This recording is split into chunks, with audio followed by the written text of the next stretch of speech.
1절에 나타나 있는 말씀대로 내 앞에 완전하라 라는 말씀을 드리려고 합니다. 완전하라는 뜻이 뭔가 세 가지로 말씀을 드리겠는데, 첫째, 완전하라는 말은 불신앙적 삶을 회개해라. 오늘 아브라함에게 16장에 어떤 사건이 있었습니까? 그 당시 문화, 그 당시의 풍습을 따라서 자신이 자녀를 못 낳으니까 다른 여인을 데려다가 자녀를 낳게 하는 풍습 따라 그대로 했습니다. 이 세상 풍습이 예수 안에서, 말씀 안에서, 하나님 안에서 있을 수 없는 일이었습니다. 그래서 하나님께서 아브라함에게 찾아오셔서 13년 동안 침묵을 하셨어요. 말씀하지 않으셨어요. 그러시다가 찾아오셔서 하시는 말씀이 완전해라. 이 말씀은 불신앙적인 행위, 잘못된 행위, 회개해라. 오늘 1절 말씀 같이 한번 보실까요? 1절 준비됩니까? 아브라함이 시작. 아브라함이 99세 때에 여호와께서 아브라함에게 나타나서 그에게 이르시되 나는 전능한 하나님이라 너는 내 앞에서 행하여 완전하라. 이 말씀은 13년 동안에 하나님의 음성을 듣지 못하던 아브라함에게 하나님이 찾아오셔서 주신 말씀이 되겠습니다. 풍습대로 사는 것이 맞느냐 이 말입니다. 세상 습관대로 교회 생활하면 되냐 이 말입니다. 그래서 하나님께서 회개를 촉구하신 것입니다. 창세기 15장 6절 말씀에 이렇게 말합니다. 아브라함이 여호와를 믿으니 여호와께서 이를 그의 의로 여기셨다. 아브라함을 의롭다. 하나님께서 이렇게 말씀하셨습니다. 이미 하나님을 향한 아름다운 신앙 고백을 하고 의롭다고 인정을 받은 자였습니다. 그러나 내가 믿는다, 자녀다, 성도다, 내가 직분자다, 의롭다 인정을 받았지만 여기 중요한 것은 삶과 행동, 생활이 아직까지 못 따라오는구나. 삶이 따르고 행동이 따르고 말이 따르구나. 뉘우치고 회개하거라 라는 말씀입니다. 아들은 하나님께로부터 인정받는 아들이어야 유업을 받을 수 있는데 하나님이 인정하지 못하는 아들이 생긴 거예요. 이때부터 문제가 발생하게 된 것입니다. 그게 뭡니까? 몸종 하갈. 이 하갈이 아들을 낳고 나니까 여주인을 멸시합니다. 이 멸시받던 여주인은 또 가만히 있겠습니까? 사라는 하란을 학대합니다. 여기서부터 분쟁이 일어나게 되는 거예요. 또 하나는 아브라함과 사라 사이에 원망과 책임이 전가됩니다. 당신이 그랬잖아. 당신이 말했잖아. 당신이 그래야 알았잖아. 이게 가정의 불화의 원인입니다. 또 하나는 사라에게서 난 아들 이삭과 하갈에게서 난 이스마엘이 장차 혈육끼리 철천지 원수로 살아갑니다. 아직까지 이 원수로 살아가는 세상이 되고 만 것입니다.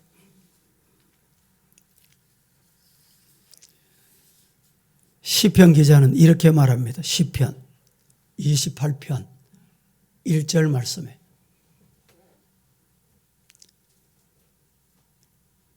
여호와여 내가 주께 부르짖으오니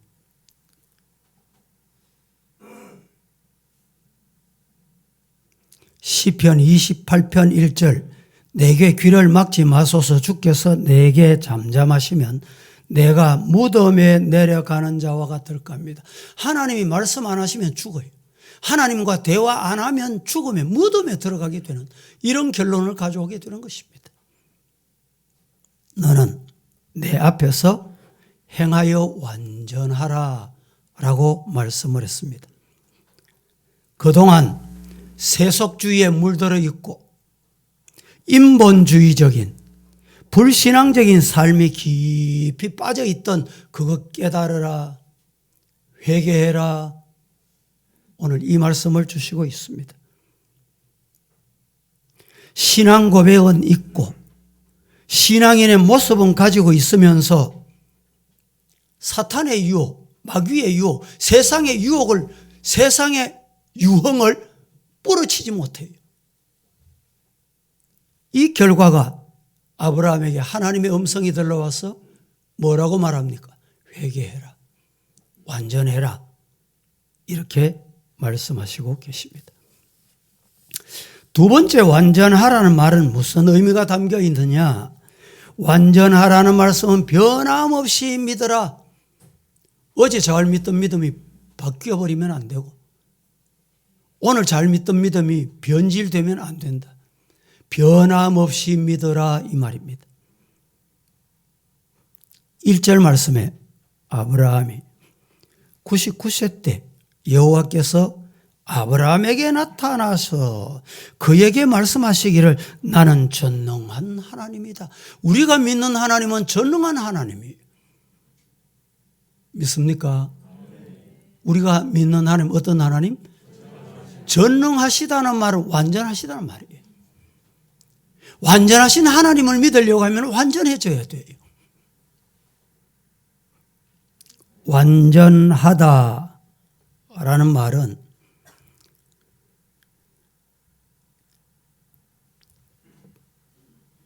신명기 18장 13절 말씀에 너희는 하나님처럼 완전하라. 레위기 11장 45절 말씀에는 나는 너희의 하나님이 되려고 너희를 애굽 땅에서 인도하여 낸 여호와다. 내가 거룩하니 따라하십시다. 너희도 뭐하라? 거룩해라. 거룩하신 하나님을 믿는 자는 거룩해야 돼요. 마태복음 5장 48절 말씀은 이렇게 말합니다. 그러므로 하늘에 계신 너희 아버지의 내가 믿는 하나님의 온전하심 같이 오늘 우리 하나님을 믿는 성도들도 온전함이여라, 이 말입니다. 창세기 6장 9절 말씀에는 하나님 앞에서 완전해라. 사람 앞에서 완전한 듯 제 아무리 소리치고 말해도 하나님이 보실 때 완전 안 하면 안 돼요. 너는 더럽구나. 너는 거짓말장이구나. 나는 말장이구나. 너는 사탄의 앞잡이구나. 이러면 안 되는 거예요. 욥기 1장 1절에 하나님 앞에 순전하고 정직하여 하나님을 경외하며 악에서 떠난 자다. 누구를? 욥을 이렇게 일컬었습니다. 이 말씀에 완전하다는 의미를 쓰는 몇 가지 의미가 있습니다. 완전하다고 같은 의미가 아니고 몇 가지 의미로 나누어집니다. 화면 보실까요? 여기 완전하다는 말씀의 경우에 따라 의미가 달라지는데 첫째는 노아나 욥에게 완전하다 이 말씀을 했잖아요. 이 말씀의 의미는 뭐냐? 일정한 도덕적 표준에 비추어 볼 때 완전하다. 일정한 도덕적 표준, 세상적인 표준을 볼 때 너는 다르구나. 완전하다, 온전하다 이 말입니다. 두 번째, 마태복음 5장 48절 말씀에 하나님 아버지의 온전하심 같이 온전하라라는 것은 원수까지라도 사랑하는 포용력과 관용을 가진 완전, 이건 참 어렵습니다.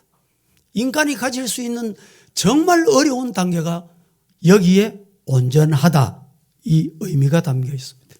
세 번째 경우는 오늘 본문입니다. 오늘 본문의 경우에 하나님을 믿음에 있어서 하나님을 믿는 일에 있어서 끝까지 변치 않고 일편단심으로 믿어라. 믿다가 변질되면 안 된다는 거예요. 지난주일하고 오늘하고 변질되면 안 돼. 믿음이 아니다. 온전하지 않다 이 말입니다. 본문에서 하나님께서 초지일관의 믿음을 구하시는 세 가지 상황이 나옵니다. 첫째, 하나님께서는 99세 때 아브라함을 찾아오셨어요. 아브라함에게 절망적인 상황, 희망이 끊어지고 가능성이 사라진 시점, 절망적인 상황이 하나님의 기회요 시작이다.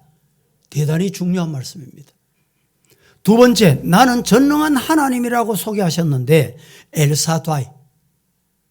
엘사다이라는 말은 많이 들어봤지요. 이 말씀은 오늘처럼 사용하시는 약속을 반드시 지키시는 하나님이다. 하나님은 엘사다이, 지키시는 하나님, 변치 않으신 하나님이다. 이걸 소개하고 있는 거예요. 세 번째, 아브라함의 이름을 아브라함으로 고쳐주셨습니다. 우리가 아는 대로 아브라함은 높으신 아버지, 아브라함은 열국의 아버지란 뜻입니다. 믿고 의지함으로 열국을 구원할 믿음의 아버지가 되게 하겠다. 이게 축복 중에 축복이에요. 이런 복 우리 성도 받으시기를 주님 이름으로 축복합니다. 세 번째는 완전하라. 이 말씀은 무슨 말씀이냐? 헌신하고 순종해라. 헌신 없이는 완전할 수가 없어요.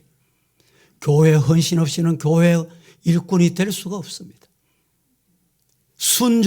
순종해라. 순종 없이 완전할 수가 없습니다. 오늘 이 말씀 가운데 우리에게 주시는 은혜가 있기를 예수님 이름으로 축복합니다. 기도하겠습니다. 거룩하신 하나님, 오늘 또 말씀을 주셨습니다. 아브라함을 찾아오셔서 13년 만에 찾아오셔서 내가 완전한데 너도 완전하거라 말씀 주신 것 같이 우리 사랑하는 성도들 지난날 회개하고 완전한 하나님의 자녀로 헌신할 수 있도록 도와주옵소서. 예수님의 이름으로 기도합니다. 아멘.